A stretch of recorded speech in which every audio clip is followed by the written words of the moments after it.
Сәлем, құрметті көрермендер. Мен сіздерге адам тіркеудің екінші вариантын көрсетемін. Сонымен сіз личный кабинетіңізге кірдіңіз. Енді осы жерге кірген кезде мына үш сызыққа басасыз, оң жақта тұрған. Структура деген сөз шығады. Структураға басамыз. Приглашение дистрибьютора деген шығады, соған басамыз.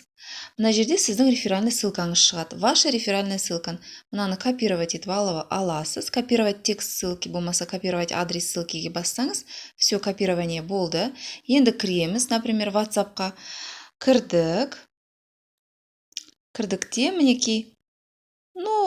Жібересіз, например, например, Гүлфияға, да?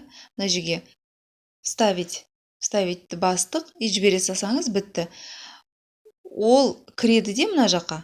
Міне, ашылды, я? Міне кіреді де, мінекей менің астыма тіркеледі деген сөз. Яғни сіз де мынаны қазір удалить етіп тастайын.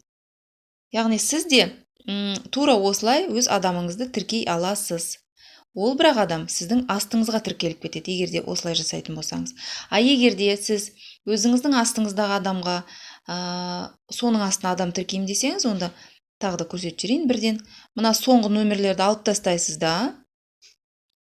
Міне менің нөмірім мысалға алып тастаймын да, мен өз адамымның нөмірін қоя саламын. Например, оның логины или жаңағы логин және номер деген сөз ол бір нәрсе. Регистрационный номер, логин бір нәрсе. Например, міне 145 745. Мен даже білмеймін бұл кім екенін. Мынаны қазір мен жібере салсам, ол басқа бір адамның реферальный ссылкасы болып шыға келеді. Жақсы ма? Рахмет.